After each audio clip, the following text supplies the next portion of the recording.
కూటమి సర్కార్ బనాయిస్తున్న అక్రమ కేసులకు అరెస్టులకు భయపడే ప్రసక్తే లేదన్నారు మాజీ ఎంపీ వైసీపీ నేత మార్గాని భరత్. వైసీపీ పాలనలో పారదర్శకంగా మద్యం విక్రయాలు జరిగాయని, అసలు స్కామ్ కూటమి ప్రభుత్వంలోనే జరుగుతుందని ఆరోపించారు. కొంతమంది కూటమి నేతలు సిండికేట్లుగా ఏర్పడి అక్రమాలకు తెరతీశారని మండిపడ్డారు ఆయన.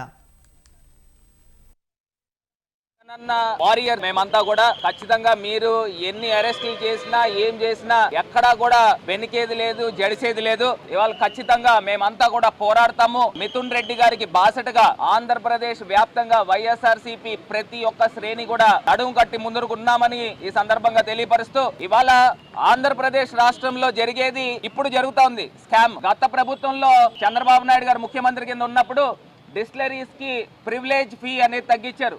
3,000 కోట్ల రూపాయలు ప్రివిలేజ్ ఫీ తగ్గించి అప్పుడు క్విడ్ ప్రోకో జరిగింది. మళ్ళీ ఇప్పుడు సిండికేట్లతో ఏ రకంగా వ్యవహారం చేస్తా ఉన్నారు. గతంలో లిక్కర్ సేల్స్ గణనీయంగా తగ్గింది, లిక్కర్ అమ్మకాలు గణనీయంగా తగ్గింది, రెవెన్యూ గణనీయంగా పెరిగింది. ఈ రకంగా జరిగినప్పుడు స్కామ్ ఏ రకంగా జరిగింది? ఒక్క డిస్టిలరీకైనా పర్మిషన్ ఇచ్చామా? గతంలో చంద్రబాబు నాయుడు గారు కేవలం కొన్ని హ్యాండ్ పిక్ డిస్టిలరీలకు పర్మిషన్లు ఇచ్చి అక్కడి నుంచి స్కాములు జరిగినాయి. కానీ ఇప్పుడు మా ప్రభుత్వంలో గతంలో చంద్రబాబు నాయుడు గారు దిగిపోయే టైంకి 16,600 కోట్ల రూపాయలు సంవత్సరానికి ఆదాయం ఉంటే, జగన్మోహన్ రెడ్డి గారు దిగిపోయే టైంకి 24,700 కోట్ల రూపాయల ఆదాయం పెరిగింది.